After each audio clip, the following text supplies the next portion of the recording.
How you all doing? Hope you're all okay. It's Dom here, and today I'm doing a Monsters Vampire Bleed deck which uses Ciri Nova because I've seen a few people try and pull this off and I wanted to make my own slightly different version.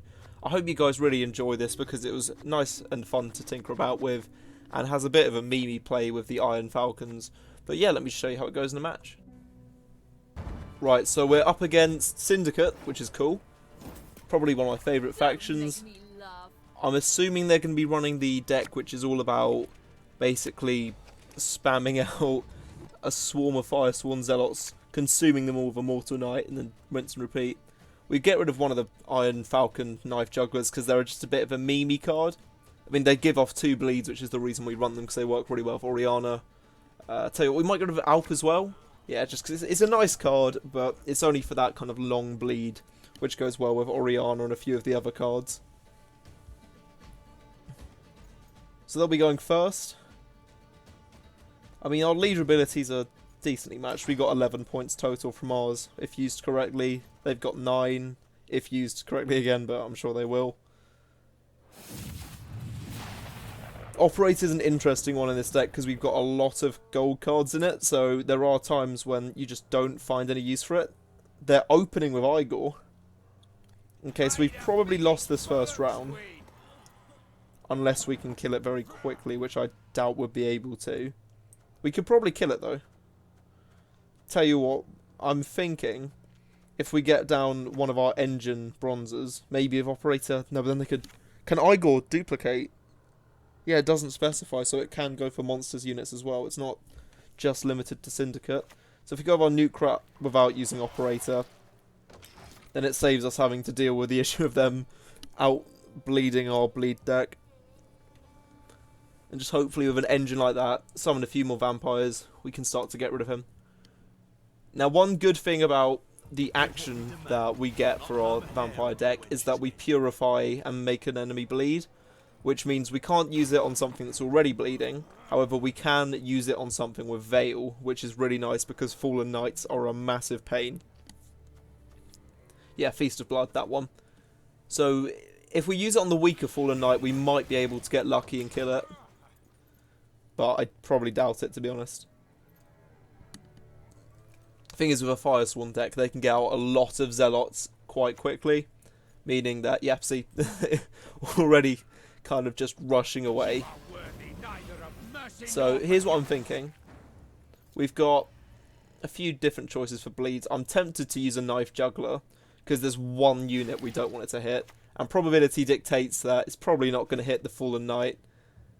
And you know what, we'll give it a risk. I'm sure it won't hit the one target we don't want it to. It's how it's the first one. It's how it goes for it first. It's just trying to frustrate me. Oh, I should have... Oh well. It's not too much of an issue. We weren't really going to win this round anyway. We're just kind of playing to get a few cards out of them, I guess.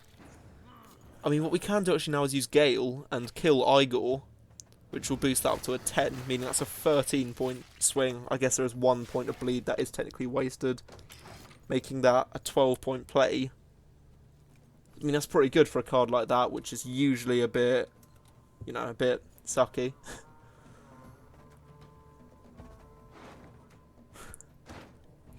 Getting rid of a few of their Firesworn kind of crime cards. Procession of Penance, that's going to get full 12 points. Yeah, I think they've taken this round now. Because what we need to get, they've got one more bit of bleed. We need to get 22 more points. 21, 22? We need to get 21 to draw, 22 to win.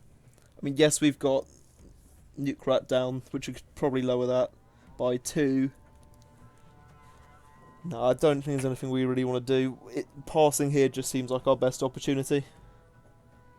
Everything else that we've got, we'd much rather keep for a longer round.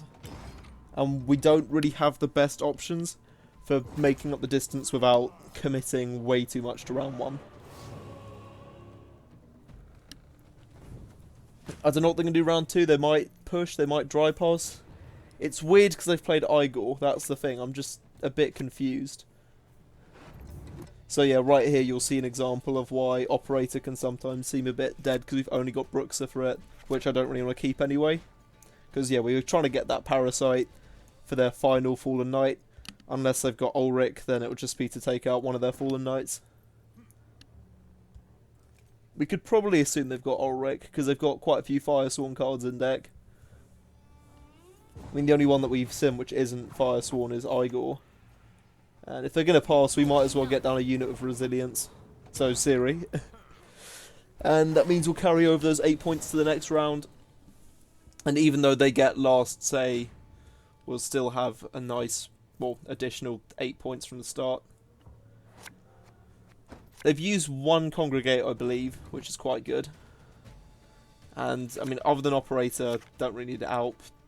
This hand seems pretty decent. I mean, Osrul doesn't really have the best targets, does he? As we don't really have much in the graveyard. But they've got Possession of Penance, so we do have a really good target for that, never mind. This hand seems pretty decent. It's 10 golds. What would be 11 golds with Martyr? And it'd be 12 with Naglfar. Although part of me is worried that they're going to kill Goylat and then, you know, grab a powerful unit with it. So I'm tempted to switch out Goylat. Yeah, we didn't need all those golds anyway. Brux is quite nice because it's got Thrive. I mean, I guess that could have been seen as a bit of a silly mistake. But then again, we can probably get a decent amount of value with Bruxa. It's already 5. We'll make it Thrive at least twice. So that's going to be, you know, 7 at least. And it's an extra vampire for Oriana. So we can get at least 8 value out of it, I'd say. It might be a bit less, but it's safer. Now, Fallen Knight, that's instantly falling into the Parasite trap card. I mean, I'm hoping they just fully use their leader here. Nope. Okay, guess not. Getting rid of that now. Not going to give it any kind of chance to do anything. The thing is, now that they're out of Fallen Knights, they're kind of limited on what, you know, they can throw at us for insane buffs.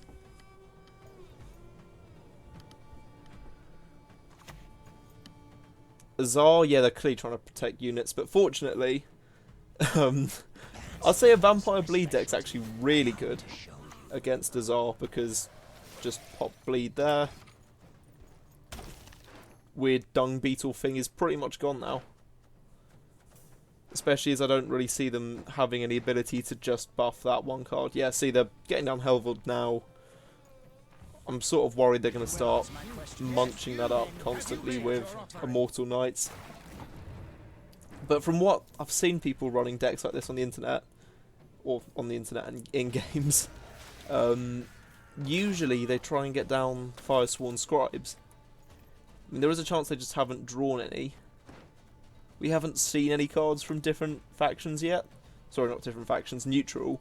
So it could be a devotion deck, meaning they don't have things like a Neuromancy to grab cards that they need. Who knows? We'll get down Martyr. Is Martyr worth it yet? I'm thinking if it's just... What's it going to get us? It will get us our Defender. So I can see some reasoning behind it. Because yeah, the Beast is 7, Operator's 8. Goylat's also 8. So I guess if we draw that now, then that means we can start to kind of defend up our ranged row. And in case they've got... What is the main sense of removal in? I guess they could have poison. I mean, Philippa could try and nab something if they have it. But then again, they need every coin they've got. So I'm going to assume poison. So just having a defender is quite nice to kind of stop them from getting to anything else. Especially as our front row, all the units which are actually quite big, they've got Veil. So we don't really need to worry about poison. Yeah, let's get down the Cave Troll now. Maybe start to put on a bit of a threat.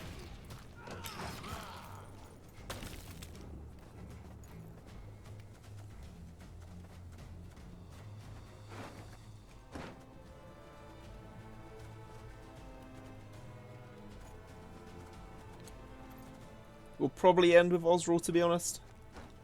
I'm just trying to think this out. Horsun Senior. I mean, this has only just hit me now, but is there a chance of this being collusion? I mean, they've got Firesworn and Cut-Ups on the board. I mean, that's only 2 things, but still. They could be still trying to go for it. We're getting down our bleeds now so we can get Oriana off, because if we just don't get her off sooner or later, it's a bit of a waste. We can use all our blood scent charges just so we've got the Ekamara on the board, which is an additional vampire. And having 3 vampires on our side will basically make Oriana ridiculous. Never a problem, 4 inches of Yeah, here we go. Here's the poison. So we can almost undoubtedly assume that they'll have another bit of fist egg.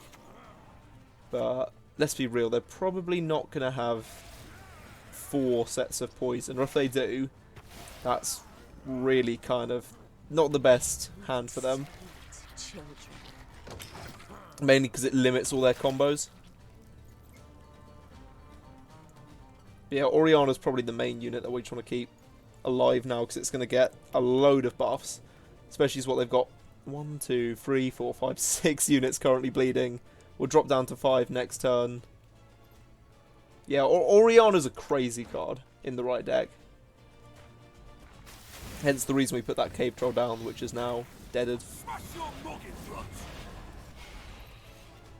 I mean, they are hitting the Broxer, which is kind of nice because it means that we get the Thrive off more.